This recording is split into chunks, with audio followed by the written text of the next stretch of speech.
Right now on your late local news, a woman killed, a suspect arrested. What a neighbor is telling WESH 2. Plus, back to class behind masks. Another local district puts new rules in place just days before school starts again. How parents are reacting. And tracking the tropics, a closer look at what's brewing and the chances of them becoming something bigger. Local, live, late-breaking. WESH 2 News starts now. Good to be with you tonight. I'm Matt Lapoli. First off, more alarming information in the fight against the coronavirus here in Florida. 1 week after breaking the record for cases and hospitalizations, Florida has done it again. Today, new data shows another new record has been set for daily case counts. More than 23,900 infections were added to the state's overall total on Friday. It's the third time in 1 week that the state saw another record high case count since the pandemic began. Another record number of hospitalizations also recorded, 13,747. This is all data from the federal government since the state government does not release daily reports. As cases rise, more mask mandates are returning. Orange County was the first local district to decide to require masks for the upcoming start of the school year. Now Seminole County is following suit. Tonight, WESH 2's Marley Martinez tells us what people are saying about the new rules. Local officials are working to get as many people as possible vaccinated, which means getting creative with where they hold vaccine pop-up events. Today, Seminole County and the Florida Department of Health held one at the Lake Mary Farmers Market in Seminole County. People there say that they enjoyed having the site so accessible. I think it's great, especially now with trying to get the vaccine. You have to get appointments, and being able to just walk up, especially on a weekend, is very helpful for everyone, especially the community. No appointments were required there. Both the Pfizer and Johnson & Johnson vaccines were offered. They are holding a second vaccine pop-up there on August 28th. WESH 2 is your home for all things related to the coronavirus, from vaccines and testing sites near you to local infection counts. For more information, head to wesh.com/coronavirus. Tonight in Brevard County homicide, investigators are piecing together what led to a woman's killing. That investigation has been going on in Titusville, and that's where we find WESH 2's Kelsey Thorud. She's following the latest information. And in Orange County, a deadly crash is under investigation. The driver of a Toyota Highlander veered off of their lane, hitting a pickup truck. This happened at John Young Parkway and Americana Boulevard. The force of the crash sent both vehicles into a pedestrian sign. The driver of that Toyota later died at the hospital. For the second weekend in a row, the U.S. Senate met to focus on the $1 trillion infrastructure bill. The plan would increase the nation's spending on such things as roads, bridges, public transit, airports, broadband internet, and electric vehicle charging stations. Majority Leader Chuck Schumer warned he will keep senators in Washington through their summer break to get the bill passed. Senate Minority Leader Mitch McConnell says changes still need to be made. We can get this done the easy way or the hard way. In either case, the Senate will stay in session until we finish our work. It's up to my Republican colleagues how long it takes. I hope senators can work together in a bipartisan way to get more amendments up and continue improving this important bill. Lawmakers from both parties did vote Saturday to clear a procedural hurdle regarding the bill, but more votes are needed to pass it. New details on the sexual harassment claims against New York Governor Andrew Cuomo.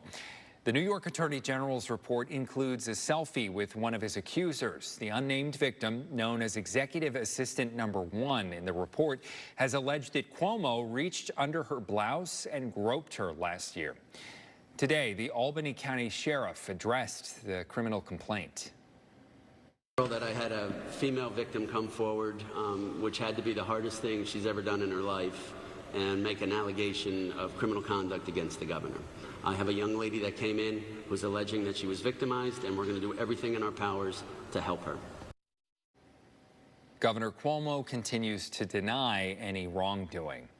Coming up for us, kids are set to go back to school soon all across Central Florida. They may have all of their supplies, but what about their shots? Doctors are encouraging parents to get their children vaccinated against COVID-19. And in some parts of the country, incentives are even being offered for it. Plus, Another great event in Orlando today to help kids and families get ready for school in other ways. We'll take you to it next on WESH 2. Alex? Hey, I'm tracking 3 areas of interest here in the tropics. We're going to keep an eye on them as we go into the middle of next week. I have all the details on what we need to expect from these systems, plus what we can expect closer to home, coming up in just a few minutes. Welcome back. 70% of American adults are now at least partially vaccinated against COVID-19, but that number is lower for the adolescent population. And as millions of students go back to school this month, doctors are encouraging parents to get their children vaccinated. As Aix Diaz reports, some places are even offering incentives. Polls show some parents are hesitant to get their children vaccinated for now and prefer to wait until the vaccine gets full FDA approval. Doctors say, though, the longer people wait to get the shot, the more dangerous COVID-19 variants could become. Today, a back-to-school backpack and food drive was held in downtown Orlando. The first 200 families to sign up for today's event got 15 pounds of fresh food. Families also had the opportunity to get food boxes for 4 months when they signed up for the Tangelo app, with 50 families receiving eligibility to win free food for a year. It's such a blessing that we're able to do this. We started doing food drives back in 2015, and I'll tell you, it's just grown, and it's bittersweet because the need is there, but sweet that we're able to fulfill the needs. And Nice to see people pitching in and doing good there. 500 backpacks were also donated during the event. Time to focus now on our first morning weather. Meteorologist Alex Alisi is with us. And Alex, we heard that thunder earlier. Seems like all is much quieter now. Yes, we've really turned the corner on this Sunday morning, Matt. Now that it's 1:13. Yeah, we are dealing with just some cloud cover out there. Just really not much in the way of rain at all. Those earlier storms are now well off the coast. And even that lightning offshore is starting to fade and make it hard to develop. So, again, a few spots we're watching. But, again, we'll watch that moisture to increase as we go into the weekend. Until then, heat continues right around the low to mid 90s, about a 40% chance for rain through much of the week. And then Sunday, again, 60% coverage of rain with a high of 93. Hey, Kendra.